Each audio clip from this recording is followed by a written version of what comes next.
Pemirsa, Ketua Ikatan Jurnalis Televisi Indonesia atau IJTI, Heri Kurniawan, menyoroti langkah jaksa yang memasukkan tayangan program Rakyat Bersuara iNews TV sebagai materi dakwaan perkara pidana kasus ijazah Jokowi. IJTI menilai langkah tersebut berpotensi mengancam kebebasan pers dan menjadi contoh buruk bagi perlindungan karya jurnalistik di Indonesia. Jaksa itu mengumpulkan bukti di luar karya jurnalistik, karena karya jurnalistik adalah ruang yang berbeda.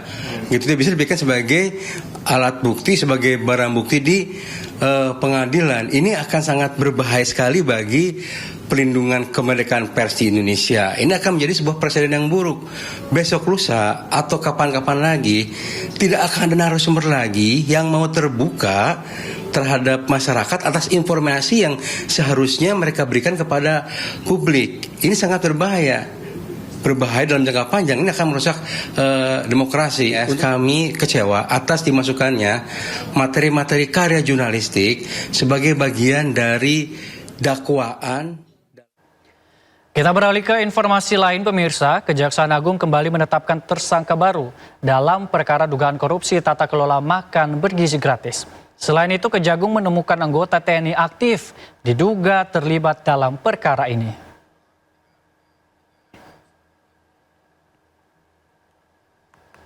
Anggota TNI aktif yang diduga terlibat berinisial BU dengan pangkat kolonel. Dirdik Jampitsus juga mengungkap tersangka ketujuh korupsi makan bergizi Brigjen Pol Lalu Muhammad Iwan LMI. LMI adalah personel kepolisian aktif yang berdinas di BGN. Sebelumnya Kejagung telah menetapkan 6 orang sebagai tersangka dalam kasus korupsi MBG.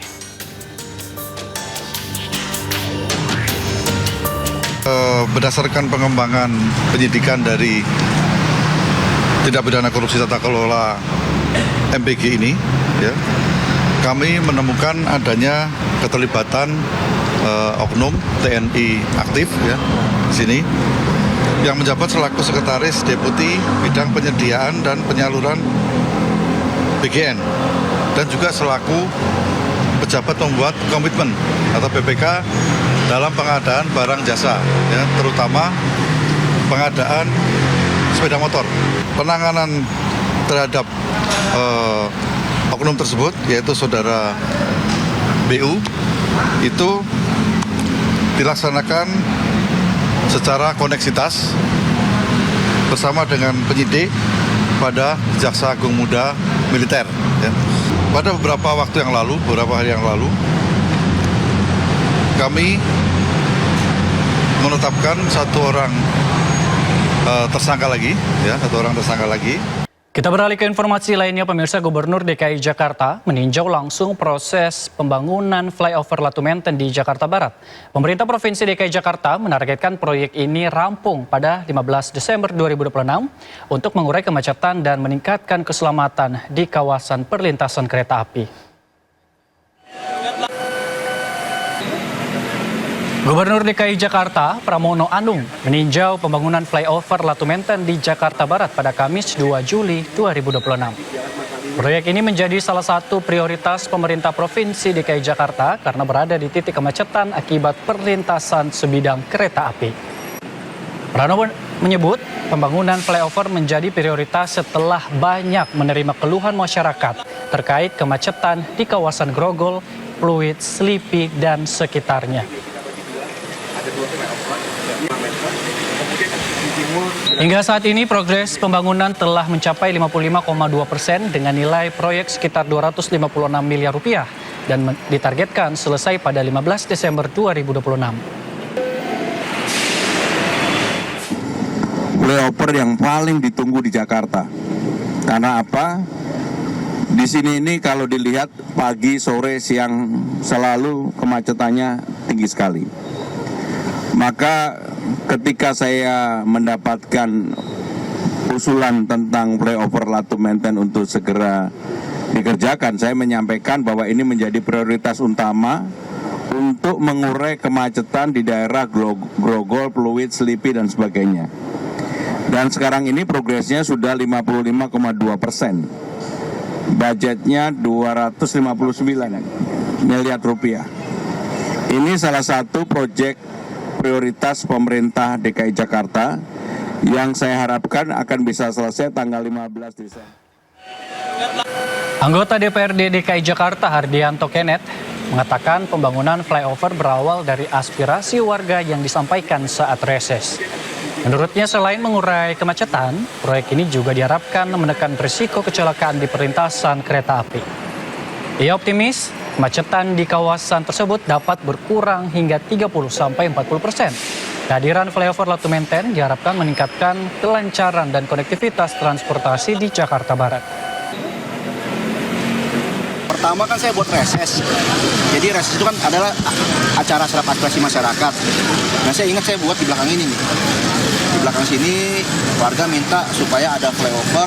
Sebenarnya bukan flyover, gimana caranya bisa mengurai kemacetan di pintu kereta ini. Nah saya diskusi akhirnya menemukan solusi. Berarti harus dibangun flyover. Nah pada saat itu anggarannya nggak ada 2024. Dari Dinas Bina Marga mereka menyanggupi awalnya untuk membuat kajian dulu, karena memang kan prosedurnya kan harus ada kajian dulu kan, jadi buat kajian dulu, setelah itu baru masuk ke lelang fisik. Nah, lelang fisik, sosialisasi dan lain-lain. Nah, pada akhirnya ya adalah pembangunan. Ya pemirsa, setelah didakwa melakukan tindak pidana fitnah dan pencemaran nama baik Presiden ke-7 Republik Indonesia Joko Widodo, Dr. Tifa sebut poin dakwaan tidak relevan dan akan ajukan perlawanan.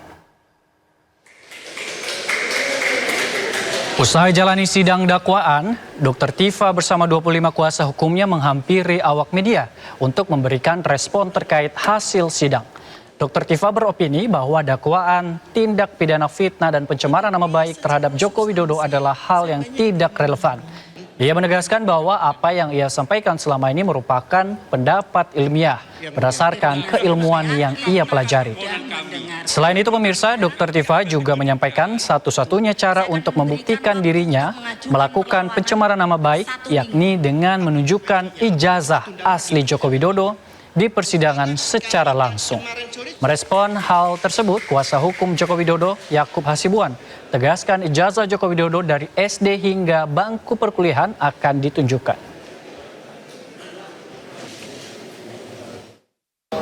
Pertama adalah berkaitan dengan ilmu saya, ilmu anatomi morfologi yang memang sudah saya sampaikan di dalam iNews 29 April 2025. Saya diundang sebagai ahli, di mana di situ saya memberikan penjelasan tentang bagaimana saya melihat dari dokumen yang beredar atau benda digital yang beredar di internet yang banyak orang mengatakan itu sebagai ijazah Joko Widodo. Di situ saya timnya Abang? Ya, memang bahan yang laporan kami adalah 3235 ITE dan kemudian 433, 434 yang KUHP baru juga. Kalau dulu 310, 311. Memang sudah sesuai dengan laporan kami dan kami juga mengapresiasi sekali penuntut umum dakwaannya sangat komprehensif yang menurut kami juga sudah mewakili kepentingan Pak Jokowi. Jadi mudah-mudahan pembuktiannya juga nanti bisa maksimal sehingga cepat nanti kita mendapatkan keputusan yang bisa